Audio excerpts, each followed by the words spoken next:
Hello दोस्तों, कैसे हैं आप सभी? आप सभी का कैरियर गेटवे यूट्यूब चैनल पर हार्दिक स्वागत है। हम अपनी सीरीज़ जो पीवाईक्यू सीरीज़ है उसको कदम दर कदम आगे बढ़ाते हुए हम पहुंच चुके हैं 7 मार्च 2022 की शिफ्ट 3 पर। शिफ्ट 3 में आपने जैसे कि वीडियो देखी ही होगी, हम कर चुके हैं रीजनिंग। अब हमारी एंड से बचा हुआ है मैथ्स का पोर्शन। तो आज हम इस वीडियो में कौन सा पोर्शन करने वाले हैं, वो करेंगे मैथ्स का। देखो, एक चीज़ मैं आपको बताना चाहता हूँ कि मैथ्स जो क्वेश्चन है, अगर आप इंडिविजुअली अभी आराम से आप बैठ के करोगे तो आप बहुत आसानी से शायद कर भी लो। लेकिन हम यहाँ पर वो चीज़ें सीखने वाले हैं जो आपके एग्ज़ाम में काम आएगी। एग्ज़ाम में जो आप मेथड्स अप्लाई कर पाओगे और जो थॉट आपके एग्ज़ाम में आ सकता है, या फिर मेरे एग्ज़ाम में आया होता तो मैं उसको किस प्रोसेस से करता, किस तरीके से उसको मैं करता। तो वो सारी सारी चीज़ें हम यहाँ डिस्कस करने वाले हैं। तो प्लीज़ ऐसा मत सोचिए कि हाँ, ये मेरे को आता है या फिर मेरे को ये सब करने की ज़रूरत नहीं है। स्ट्रैटेजी में हम ऑलरेडी इस बारे में डिस्कस कर चुके हैं कि जो आपका पोर्शन है ना, ये मैथ्स, रीजनिंग वगैरह, ये आपका जो हम प्रीवियस ईयर पेपर कर रहे हैं ना, उससे ही कवर हो जाएगा। आपको अलग से टाइम देने की ज़रूरत नहीं, सिर्फ आप इन वीडियोस को अपना थोड़ा सा टाइम डिवोट करिए। इसमें से अगर आपको जो चीज़ लगती है हम आपके लिए नई है, उसके आप नोट्स बनाइए, ठीक है? तो आपको लास्ट में एक ऐसा कंटेंट तैयार मिलेगा जिसके लिए आपको ना तो मेरी ज़रूरत, ना किसी भी टीचर की ज़रूरत नहीं। आप खुद के टीचर खुद बन जाएंगे। आपके नोट्स आपके खुद के काम आएंगे, ठीक है? तो चलिए हम आज का जो मैथ्स का पोर्शन है उसको शुरू करते हैं, सीखते हैं आज कुछ नया, ठीक है? चलिए, 41 क्वेश्चन से हमारा मैथ शुरू हो रहा है। तो आज का पहला प्रश्न है आपके सामने ये। देखो, आपके सामने पहला क्वेश्चन है, सिंपल इंटरेस्ट का है भाई, सिंपल इंटरेस्ट का है। तो क्वेश्चन में बोला गया है, a person lent a certain some of money at 10% per annum simple interest, and the interest received in 6 years is 880 less than the amount lent. What is the loan amount? देखो भाई, कोई पैसा है, एक आदमी ने मतलब उधार के लिए दिया, सॉरी लिया 10% सिंपल इंटरेस्ट पे। अब वो 6 साल के बाद जब जो इंटरेस्ट है वो बताया गया है वो 880 रुपये कम है जो अमाउंट उसने बोरो किया था। अब देखो, सिंपल पीआरटी का फॉर्मूला है वो लगाएंगे। कैसे? प्रिंसिपल हमें पता नहीं, रेट हमें 10 दिया है, टाइम 6 साल है, डिवाइड बाई 100 इक्वल टू, अब ये कह रहा है कि 880 less than the amount lent. भाई जो पैसे लिए हैं उससे 880 रुपये कम उसका ब्याज बनता है। तो ये सिंपल इंटरेस्ट का फॉर्मूला है। तो सिंपल इंटरेस्ट की वैल्यू इन्होंने बताई है कि जी इतनी है। अब तो कुछ क्वेश्चन में बचा ही नहीं, सिर्फ कैलकुलेशन है। कैलकुलेशन आपकी बिल्कुल ऐसे रेडी है कि आप कभी नींदों में भी कैलकुलेट कर दोगे, है ना? यही है 4P आपका, ये आ गया। तो कोई सिंपल कैलकुलेशन बची है तो 2200 आ जाएगा यहाँ पे, ठीक है? 4PA तो PA से 2200 आ जाएगा, ये आपका आंसर है, ठीक? तो ऐसे आपको करना है। कुछ क्वेश्चन में आपको बहुत अच्छा सीखने को मिलेगा, जैसे कि ये क्वेश्चन है, ठीक है? इस क्वेश्चन में बोला कि जो 10 नंबर है उनकी एवरेज है 74। अगर एक नंबर को छोड़ दिया जाए तो एवरेज बन जाएगी 71। तो बताओ कौन सा नंबर हमने छोड़ा है जो काउंट नहीं किया। अब देखो, इसको दो तरीके से कर सकते हैं, बिल्कुल एक बेसिक मेथड। अगर आपको कुछ भी याद ना आए तो वो है sum of all numbers, sum of all numbers, या फिर जो भी आपकी दिए हुए हैं, कोई जो भी संख्या दी हुई है सबका जोड़, और टोटल नंबर ऑफ नंबर्स, ठीक है? ये होता है आपकी एवरेज। ओके, यहाँ पे क्या है, सम हमने निकालना है कि 10 वाली संख्याओं का सम है डिवाइड बाई 10 और दिया हुआ 74, तो ये सम 10 कितना आ जाएगा 740। फिर बोल रहा है कि अगर हम एक ड्रॉप कर दें, एक छोड़ दें, तो सम ऑफ 9 हो जाएगा divide by 9 is equal to 71, ये दिया है। तो सम 9 कितना हो जाएगा, सम ऑफ 9 नंबर्स ये हो जाएगा 639। अब हमें बताना है सम ऑफ द ड्रॉप्ड, ठीक है भाई, ड्रॉप्ड वो है, तो 740 में से 739 गया, क्या मतलब जो ड्रॉप्ड संख्या है वो बतानी है, ये आ जाएगा 101। ठीक, तो 101 आपका आंसर है। अब देखो इसको हम किसी दूसरे तरीके से कैसे कर सकते हैं, मैं यहाँ पे कर रहा हूँ, बाद में मैं मिटा दूंगा, तो आप ध्यान दे लेना एक बार। एक तरीका है, ये भी मैंने भी कहीं से सीखा है। तो आपको सिंपली लिखना है भाई 10 नंबर का एवरेज है 74, एक नंबर कम कर दिया गया तो 9 नंबर का एवरेज दिया भाई 71। अब जब हम 10 से 9 पे आए तो कितनी संख्याएं कम हुई, एक, और जब 74 से 71 पे आया था एवरेज कितना कम हुआ, 3। तो जो ये 10 वाली संख्या है इसकी मल्टीप्लिकेशन 3 से, और जो ये 1 माइनस 1 कुछ भी है, एनीथिंग ऊपर से नीचे की तरफ एरोज का प्लीज ध्यान रखिए, ठीक है। अगर ये 71 से 74 हो तो प्लस का 3 होता है, लेकिन ये माइनस का 3 है क्योंकि 74 से 71 हो, -1 की मल्टीप्लिकेशन इस 71 से, तो इससे जो कम हुई संख्या है ना वो आ जाएगी। ऐसी अगर ये बढ़ी होती तो बढ़ी भी आ जाती। तो 10 और 10 दिया 30, ये 10 की -3 से करी और 1 की 71 से करी तो -71। तो ये माइनस का जो साइन है वो डिनोट करता है कि भाई ये संख्या ड्रॉप की गई है, तो ये आ गई 1101। ठीक है, माइनस का साइन छोड़ दो, ये तो जस्ट डिनोट कर रहा है कि ये ड्रॉप की गई संख्या है। तो ऐसा आपका आंसर है। अब इसको समझना है तो इसके लिए अलग से वीडियो बनानी पड़ेगी कि कैसे वर्क कर रहा है कैसे नहीं, बट मैं तो आपको बता रहा हूँ इसको रट लो। मैंने भी शुरुआत में रटा था, बाद में धीरे धीरे टाइम के साथ मुझे समझ में आ गया था कि हम ऐसा क्यों कर रहे हैं। ठीक है, चलिए, अगर नहीं ये समझ में आया तो आपका बेसिक मेथड मैं ऑलरेडी बता चुका हूँ। अब बताइए नेक्स्ट क्वेश्चन में बोल रहा है कि स्पीड का रेशियो 3 रनर्स की 1 2 3 है, और respective ratio of time taken by the 3 runners to cover the same distance. आपको पता होगा कि distance is equal to speed multiply by time. अगर डिस्टेंस को कांस्टेंट रख दिया जाए, सेम रख दिया जाए, सेम या कांस्टेंट बोल लो, तो क्या हो जाएगा, speed is inversely proportional to time. और हमें स्पीड का रेशियो दे रखा है तो टाइम का क्या है, उसका इनवर्स नहीं हो जाएगा। तो हमसे टाइम का ही पूछा है, टाइम टेकन, तो 1/1 रेशो 1/2 रेशो 1/3, ये हमें निकालना है। ठीक, अब ये निकालेंगे तो इसको क्या करेंगे, हम सारे को मल्टीप्लाई कर देंगे किससे, अरे 6 से, क्योंकि 6 एलसीएम है वो सबको काट देगा, तो ये आ जाएगा 6/3/2। ऐसा क्यों, 2 दिया 6 तो 3 आ गया ऊपर, 3 दूनी 6 तो 2 आ गया ऊपर, 6 3 2 आपका आंसर आएगा। आप चेक करिए। अब देखो थोड़ा स्पीड बढ़ानी पड़ेगी, नहीं तो आपको लगेगा बोरियत होने लग गई और लंबा हो गया टाइम वीडियो का, सो इधर थोड़ा फास्ट करेंगे। अच्छा, production of rice by S2 is what % of the production of rice by S6। भाई S6 के कंपैरिजन में S2 का जो प्रोडक्शन हो कितना % है। अब देखो S2 का कितना है 50, S6 का कितना है 20, सो अरे 20 15 100 तो 250 नहीं हो गया यार। ठीक, तो ये 250 आपका आंसर है। ऐसे क्वेश्चंस को बिल्कुल भी ऐसे लाइटली लेना, मैं थोड़ा सा समझना है कि ऐसे हमने क्यों किया। ओके, अच्छा, अब बोला गया है क्वेश्चन में क्या पूछा है, the ratio of the mixture of milk and water in 3 bottles of equal capacity. Actual में इस क्वेश्चन में जो सब कुछ निर्भर करता है ना, इस बात पे निर्भर करता है कि वो इक्वल कैपेसिटी के हैं भाई, चाहे वो 10-10 लीटर के हों, 20 50 100 कितने भी के हों, लेकिन तीनों के तीनों इक्वल वॉल्यूम है, उसमें आ सकती है। तो उनकी रेशियो ये है। अब 3 बोतल को एक बड़ी बोतल में खाली कर दिया गया, तो अब बताओ कि मिल्क और वाटर की रेशियो क्या होगी। अच्छा, पहले लिख लेते हैं, मिल्क है और वाटर है, उसका रेशियो दिया है आपको 2:1, दूसरे में दिया 3:1 और तीसरे में दिया 2:3।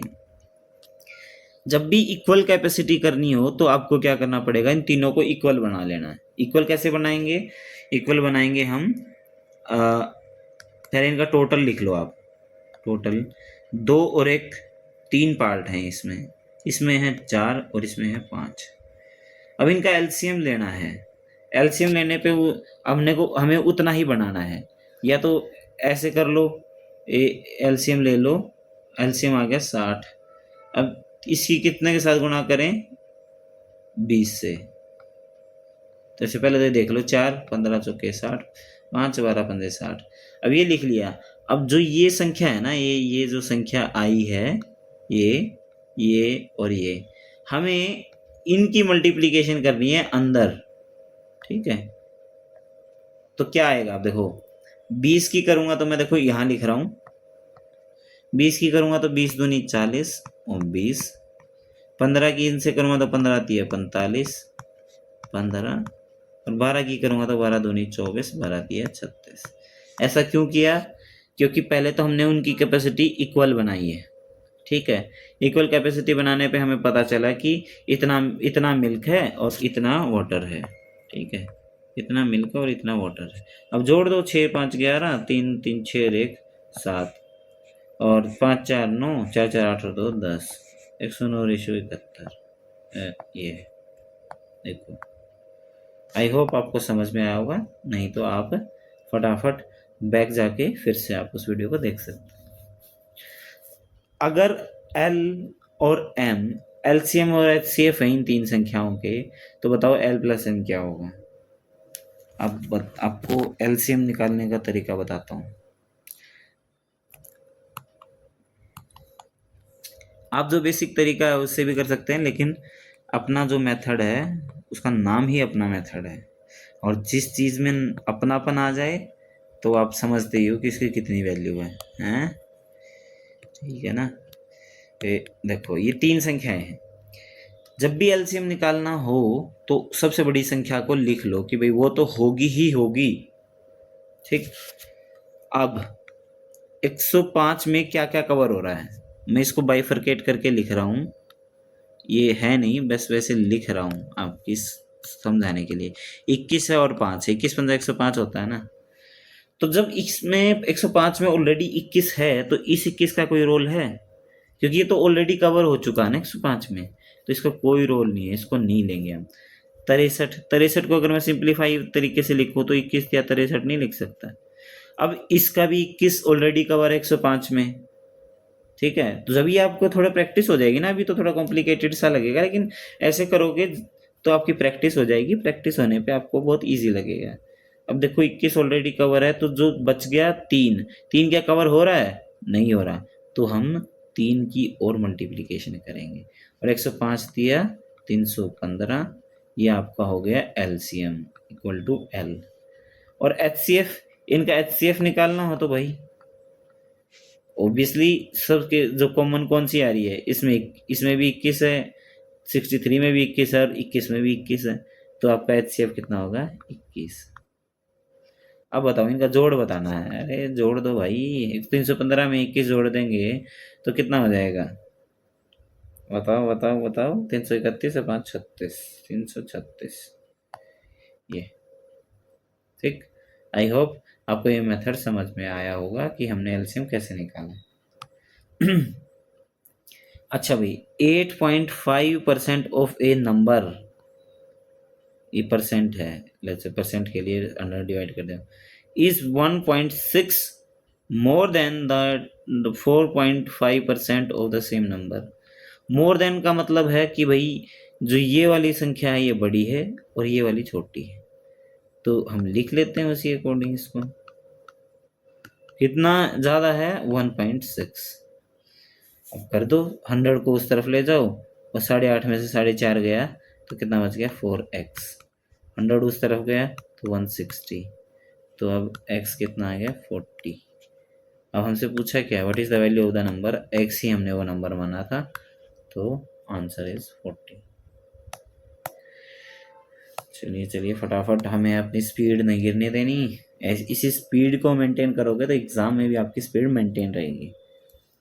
अच्छा भाई, दीपक अलोन मतलब अकेला ही काम कर रहा है भाई 30 घंटे में, और दीपक और राहुल कर रहे हैं सेम काम को 20 घंटे में, और राहुल और वरुण कर रहे हैं सेम काम को 15 घंटे में।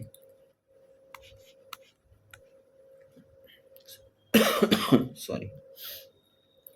सबसे पहले तो आपको पता होगा जो भी ये आवर्स हैं इनका हम एलसीएम लेंगे ताकि हमारा हम उसको टोटल वर्क मान सकें। इनका आपको एलसीएम पता चला हो तो 60 ले लें तो कोई दिक्कत नहीं है। 30 दूनी 60, 20 तिया 60 और 15 चौका 60। अब जो दीपक है, दीपक का एफिशिएंसी है वो है 2 भाई, ठीक समझ में आ गया। और यहाँ पे दीपक और राहुल हैं तो उनकी टोटल एफिशिएंसी है 3, लेकिन भाई साहब अगर मैं उसी ऑर्डर में लिखूं दीपक की 2 है तो राहुल की कितनी होगी 1। अब हमें पता चल गई राहुल की 1 है तो ये टोटल 4 है राहुल और वरुण की, तो वरुण की कितनी हुई भाई 3। अब हमने सबकी एफिशिएंसी निकाल ली है।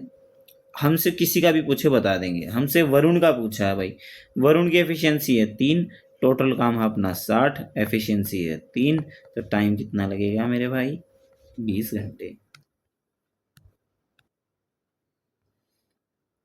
चलिए नेक्स्ट क्वेश्चन। ट्रेडर ने एक शर्ट बेची प्रॉफिट ऑफ 40%, ठीक है, और बोल रहा है कि अगर वो 20% कम में खरीदता और 100 रुपये कम में बेचता तब भी उसको 40% का प्रॉफिट हो जाता है। तो बताइए कॉस्ट प्राइस क्या है।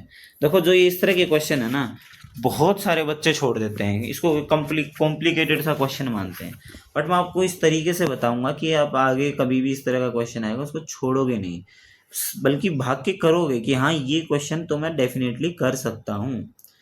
तो अब देखो, अब 100 रुपये मैंने सीपी मान लिया, कॉस्ट प्राइस मतलब क्रय मूल्य। अब एसपी मतलब सेलिंग प्राइस विक्रय मूल्य, वो कितना हो गया 140, क्योंकि वही 40% का प्रॉफिट था लिखा हुआ। अगर हेड ही बोट मतलब आपने इंग्लिश भी डेफिनेटली पढ़ी होगी क्योंकि आप तैयारी कर रहे हो, तो ये कंडीशनल सेंटेंस है। यदि वो शर्ट को 20% कम में खरीदता, -20% कम में खरीदता 80 रुपये में, और 100 रुपये कम में बेचता तो 140। अब देखो यहाँ पे आप कंफ्यूज हो जाएगा, मैं -100 कर दूंगा ना तो कही है ना, इसको घटा के फिर 40 बता देंगे। एक्चुअल में भाई ये एक्स है, ये वैल्यू है, ये एक्चुअल में 100 रुपये हैं। इनका डिफरेंस समझिए क्या है। इसलिए कई बोलते हैं कि एक्स क्यों लिख रहे हो, ये है वो है, वही एक्स इसलिए ज़रूरी है कि आप कंफ्यूज हो जाते हो बहुत बार एग्जाम में, बार बार वही गलती रिपीट करते हो तो आपका आंसर नहीं आता। एक्स लिख के चलोगे तो कुछ बिगड़ जाएगा, कुछ नहीं। आपको पता भाई ये 80 एक्स में खरीदा था और एक्चुअल में बोल रहा है कि भी 140 एक्स में से 100 रुपये और कम में वो अगर बेचता है तब भी उसको 40% का प्रॉफिट होता है। अब भाई 40% का प्रॉफिट अगर मैं 80 पे निकाल दूं तो कितना आएगा, 80 पे आएगा तो भाई 8 चौका 32 जोड़ दो इसमें, है ना। हाँ 8 चौका 32, तो 180 एक्स प्लस 32 ऐसे कर लेते हैं, ठीक। अब इसको जोड़ दो 112 एक्स। अब भाई 112 एक्स की वैल्यू अगर आप थोड़ा सा भी समझोगे, भाई पैसे के मामले में तो वो इतने का पड़ा और 40% प्रॉफिट के हिसाब से वो इतने का मतलब इतने का बेचा और इस हिसाब से इतने का बेचा, तो अब हम इनको इक्वेट कर सकते हैं, बिल्कुल कर सकते हैं। कैसे करेंगे equate, 140 x minus 100 equal to 112 x, ये गया तो 28 एक्स इज इक्वल टू 100। और अब हमें किसकी वैल्यू बतानी है, हमें बतानी है कि कॉस्ट प्राइस हमने क्या माना था 100x, तो हमने 100x की वैल्यू बतानी है, तो x की आएगी भी 100/28 और 100x की आ जाएगी भाई 100/28 इंटू 100। कुछ नहीं, आराम से इसको कैलकुलेट कर लो, 4 7 28, 4 25, तो अगर मैं इधर कैलकुलेट कर दूँ तो 2500/7, 7×21 40, 7×5 35 और 50, 7×7 50, तो मतलब 357 पॉइंट समथिंग है वो, ये आपका फर्स्ट ऑप्शन में दिया है। ठीक है, ये तो कैलकुलेशन पार्ट है, वो आप कर ही लोगे, आई नो। अच्छा भाई, नेक्स्ट क्वेश्चन में क्या बोलता है, ग्राफ दिखाया गया है नीचे, उसमें आपका जो कॉस्ट प्राइस और सेलिंग प्राइस 8 आर्टिकल्स का दिया हुआ है। ठीक, ये है भाई। ठीक है, ये हमारी काम की चीज़ है। अब हमें बता क्या प्रॉफिट परसेंटेज क्या होता है, कैसे निकलता है, ये हमें पता ही है, सबको पता है। और फिर कोई आगे बोलेगा कि सबको नहीं पता होता लक्ष्मण। सॉरी, चलो क्वेश्चन पे ध्यान देते हैं। Which of the following is in the correct order of profit percentage of 8 articles. भाई इन सब में प्रॉफिट परसेंटेज का करेक्ट ऑर्डर बताना है। चलो, अब आप सोचोगे कि इसको हम कैसे कर सकते हैं। इसको हम कर सकते हैं जैसे यहाँ पे आपने देखा कि भाई सबके प्रॉफिट परसेंटेज निकाल लें, ठीक, और प्रॉफिट परसेंटेज निकाल के फिर उनको ऑर्डर में रख दें। नहीं, इतने में आपको बहुत लंबा काम पड़ जाएगा। आपको सिंपली ऑप्शंस देखने हैं। तो पहला सबसे ज़्यादा प्रॉफिट परसेंटेज दिखा रहे हैं तो A4 में या A5 में, इनका डिफरेंस देख लो। ये तो है आपका सेलिंग प्राइस, देखो सेलिंग प्राइस ज़्यादा होगा और कॉस्ट प्राइस कम होगा तभी तो प्रॉफिट होगा। तो एक बात तो तय है कि सब में प्रॉफिट हो रहा है भाई, किसी में लॉस नहीं हो रहा, क्योंकि कॉस्ट प्राइस वाला नीचे, सेलिंग प्राइस वाला ग्राफ ऊपर है। ठीक, अब ये देखना है हमें कि A4 में ज़्यादा प्रॉफिट हो रहा है या A5 में। अब A4 का जो डिफरेंस है, अगर आप यहाँ पे थोड़ा सा भी ध्यान से देखें तो ये इतना ज़्यादा है और A5 का सिर्फ इतना सा है। तो बताओ कौन किसका प्रॉफिट ज़्यादा होगा, प्रॉफिट परसेंटेज, जिसका गैप ज़्यादा है। ऐसे तो वैल्यूज़ पे भी डिपेंड करता है, बट नो प्रॉब्लम, आप नॉर्मल गैप से भी देख सकते हो, उतना तो आपको पता चल ही जाएगा कि A5 भाई प्रॉफिट ज़्यादा नहीं है A4 से। अब बच गए 3 ऑप्शन, ऐसे ही और हमें अप्लाई करना है। तो जो ये वाला ऑप्शन हम इसको काट ही देता हूँ ताकि आप कंफ्यूज ना हो। अब ये 3 ऑप्शन बच गए भाई। दूसरे नंबर पे A1 है तो हमें देखने की ज़रूरत नहीं, तीसरे पे A3 है, ये भी देखने की ज़रूरत नहीं। अब चौथे नंबर पे A8 और A6 में बताना है। अब A8 ये है और A6 ये है, तो आपको सिंपली दिख नहीं रहा कि ये A6 ज़्यादा होगा या A8, तो ऑब्वियसली A6 ज़्यादा होगा, तो A8 वाले को मारो गोली। ठीक, अब हमें पता चला कि यहाँ तक सब सेम है, यहाँ तक भी सेम है। अब A7 और A2 की बारी है। अब उसमें देखना हमें A2 में डिफरेंस इतना है और A7 कहाँ है, A7 में इतना है। देखो डिफरेंस देख के तो यही लग रहा है कि यार A7 ज़्यादा है गैप, तो इसका प्रॉफिट परसेंटेज होगा ज़्यादा। लेकिन वो वैल्यूज़ पे भी डिपेंड करता है, जो कॉस्ट प्राइस की वैल्यू है ना उस पर भी डिपेंड करता है। बट आप चाहो तो निकाल के देख सकते हो, लेकिन मुझे नहीं लगता कि इनका गैप इतना कम है कि हमें निकालने की ज़रूरत पड़े। गैप बहुत ज़्यादा है, लाइक ये इतना सा है और ये बहुत ज़्यादा है। ठीक है, तो इसका प्रॉफिट ज़्यादा होगा। सो A7 वाले का प्रॉफिट ज़्यादा होगा। यही आपका आंसर होना चाहिए, या यही आपका आंसर है। ओके, चलिए नेक्स्ट क्वेश्चन है। उसमें बोला है कि भाई सम ऑफ सर्कमफेरेंस, सर्कमफेरेंस क्या होती है भाई 2πr, और डायमीटर 2r, उसका दिया है 116 सेंटीमीटर। अब रेडियस बतानी है। तो भाई 2 से ये गया सारा, 2×5 = 10, 58 दूनी 116। अब πr और 58, πr + r = 58। इसका मैं यूँ कर दूँ 22/7 r + r = 58, और 22r + 7r ये 7 सब का एलसीएम ले लिया तो यहाँ 7 आ गया, और 7 उस तरफ जाएगा तो मल्टीप्लाई में हो जाएगा। अब 22 और 7 29, r = 58 × 7, और यहाँ पे 29 से 58 गया 2 पे, तो r = 14, ये r है, 14 आपका आंसर हो जाएगा। अच्छा भाई, नेक्स्ट सिंप्लीफिकेशन का क्वेश्चन है। वैसे तो बहुत आसान है, लेकिन फिर भी इसमें गलती होने के चांस रहते हैं, सिली मिस्टेक जिसे बोलते हैं। तो वो सिली मिस्टेक हमें नहीं करनी है। अब यहाँ पे हमें एक चीज़ दिख रही है कि ब्रैकेट है, ब्रैकेट को खोलेंगे हम पहले। तो भाई 45 प्लस, इसको मल्टीप्लाई मत करना क्योंकि यहाँ आपका डिवीज़न का जो साइन है वो लगा है, तो इसलिए उसको अभी खोलना नहीं है क्योंकि बोर्ड मास के अकॉर्डिंग हम एस जो एक पर्टिकुलर ऑर्डर है उसी के अकॉर्डिंग चलते हैं। अब देखिए ये भाग में आ गया डिवीज़न में, तो इसको हम थोड़ा सा और सिंप्लीफाई करके लिख दें तो ये हो गया। तो अब आ गया ना 3, तो आ गया 45 प्लस 3 प्लस 80, तो 80 और 40 125। अरे कहाँ गड़बड़ होगी, 5 चौका 20, ठीक है, तो 3/20। ओके, ये गुणा में 20 से 20 कैंसिल हो गया, और ये 88 है ब्रो, 88 है। चलो जोड़ दो, मैं भी कह रहा यार लास्ट का डिजिट मैच नहीं हो रहा। 8 और 3 11 और 5 16, 4 1 5 और 8 13, तो 136 आपका इसका आंसर आना चाहिए। देखो ये सिली मिस्टेक होती है, देखो मेरे से होगी ना, मैंने 88 को क्या लिख दिया 80 है, ये आपसे भी हो सकती है। तो भाई इसमें आपको बॉयज़ और गर्ल्स दे रखी है 5 स्कूलों की।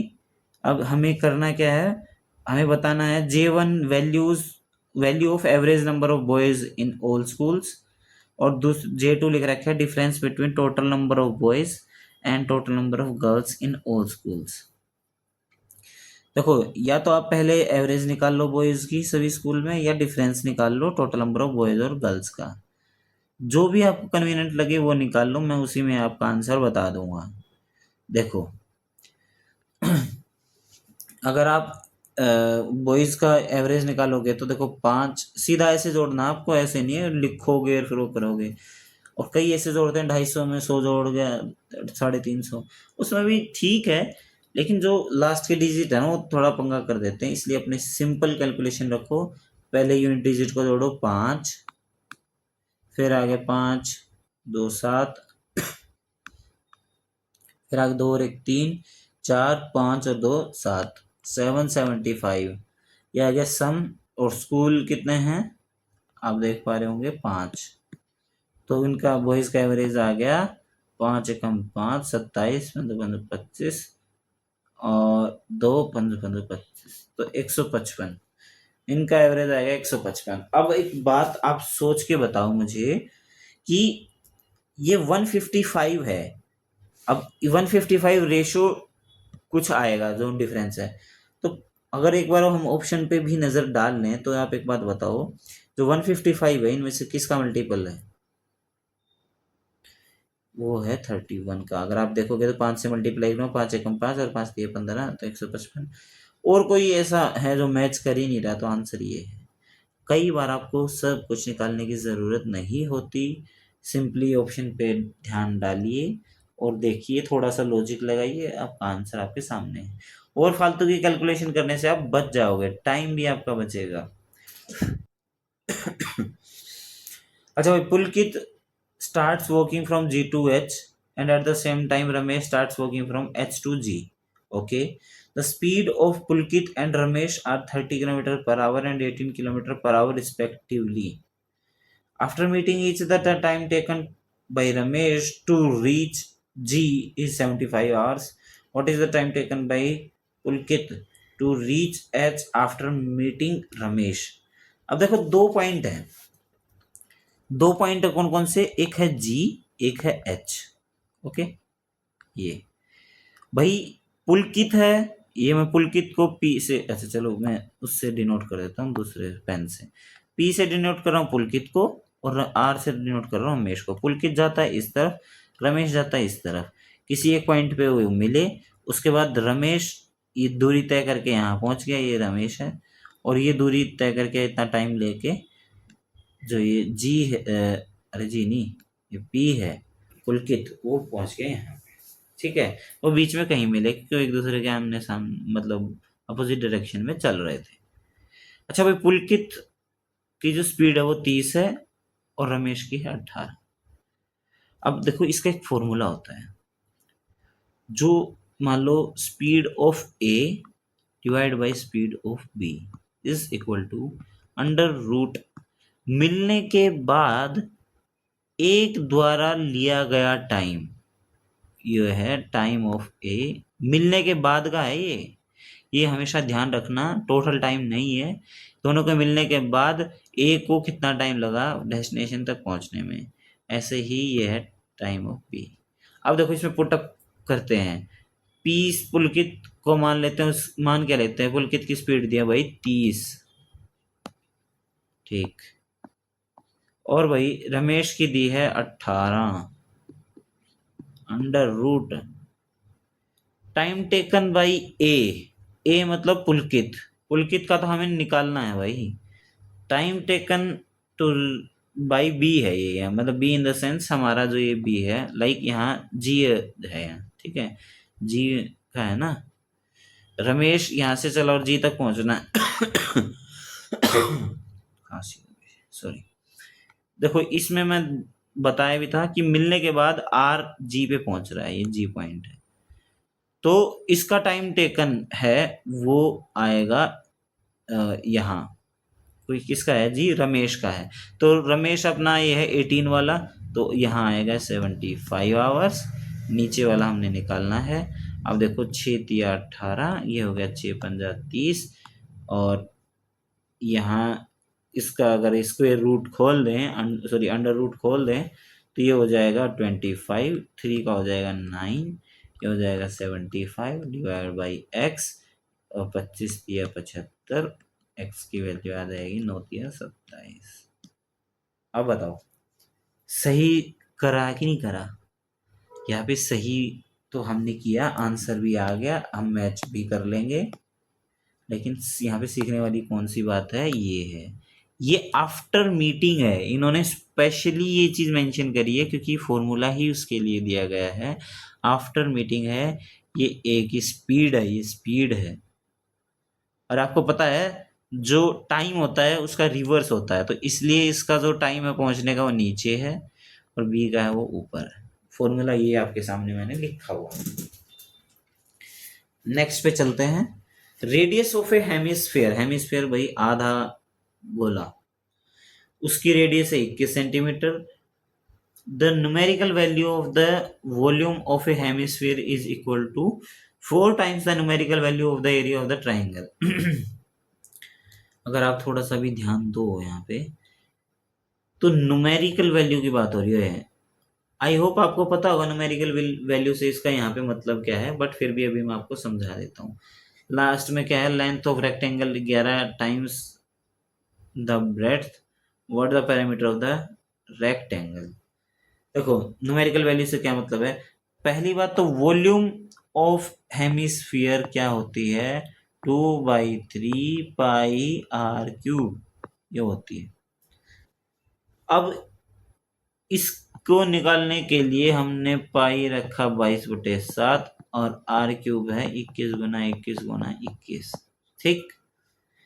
अब वॉल्यूम तो होती है मीटर क्यूब या सेंटीमीटर क्यूब या कुछ इस तरह का क्यूब में होती है, और एरिया होता है आपका स्क्वायर में, या तो मीटर स्क्वायर होगा, सेंटीमीटर स्क्वायर, डेका हेक्टो, मतलब सॉरी, हाँ इस तरह के जो भी हैं यूनिट्स उनका स्क्वायर होता है, इसलिए इनको कभी कंपेयर नहीं किया जा सकता।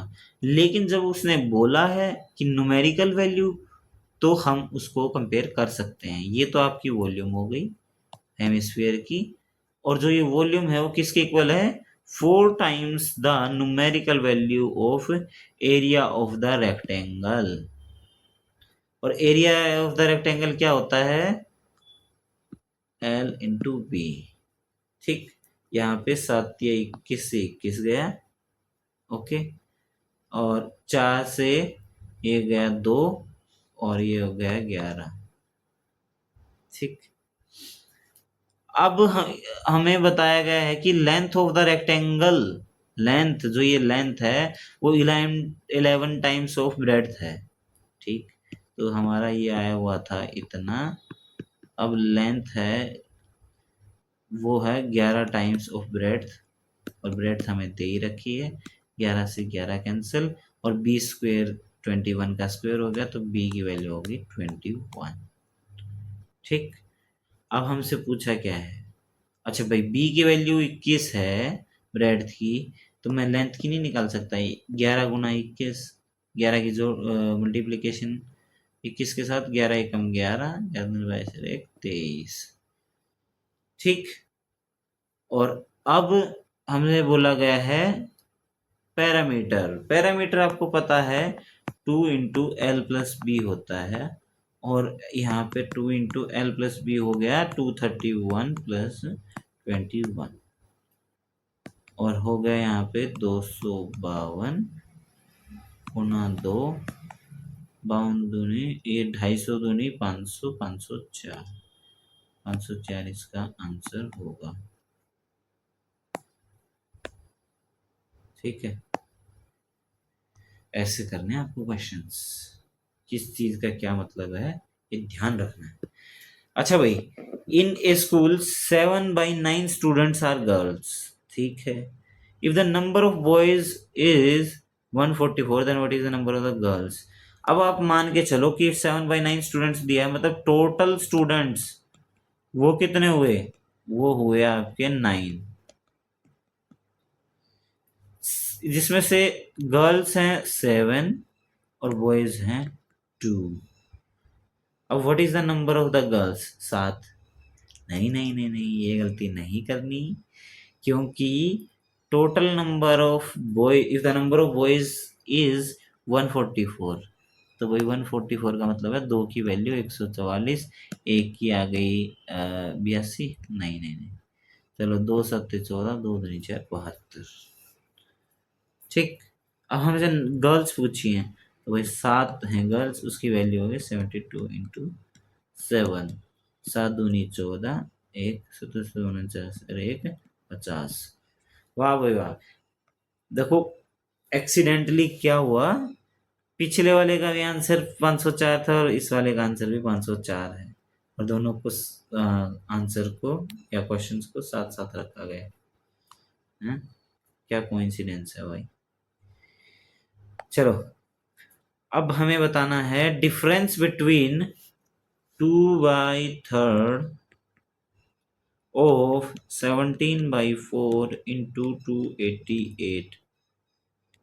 अच्छा, डिफरेंस बिटवीन 1/5 into 2/9 into 585। ठीक,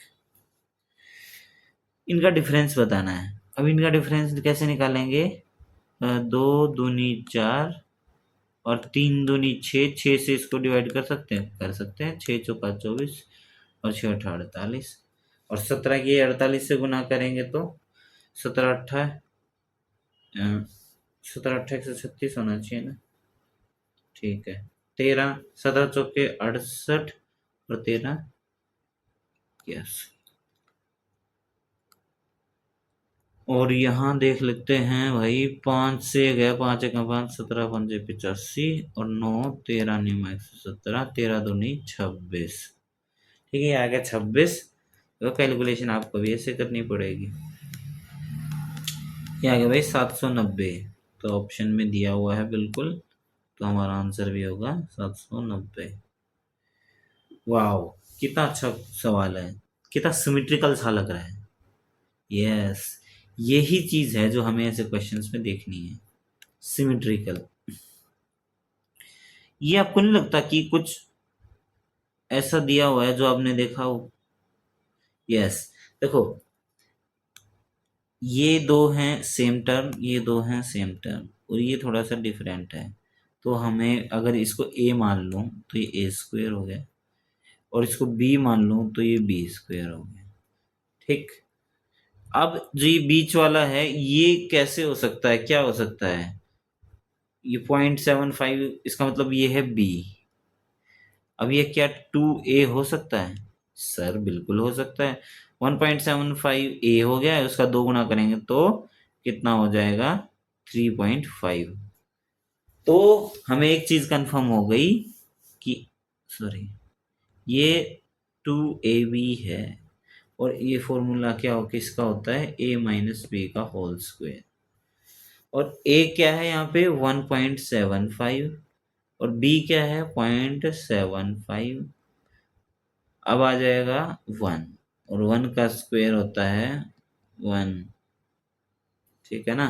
तो इसका आंसर क्या होगा 1। Okay, two trains are moving in the same direction with a speed of 67 and 107.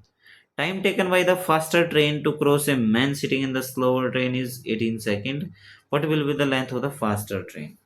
देखो इस कॉन्सेप्ट के बारे में पिछले पेपर में हम कर चुके हैं डिस्कशन, बिल्कुल सेम क्वेश्चन है, सिर्फ जो इनकी डिजिट्स हैं वैल्यूज हैं वो बदल दी है।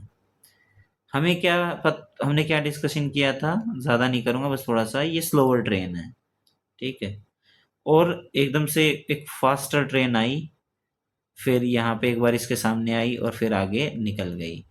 तो क्रॉस किसने किया है, फास्टर ट्रेन ने। तो जो लेंथ क्रॉस हुई है इस आदमी की आंखों के कंपैरिजन में हुआ है फास्टर ट्रेन की।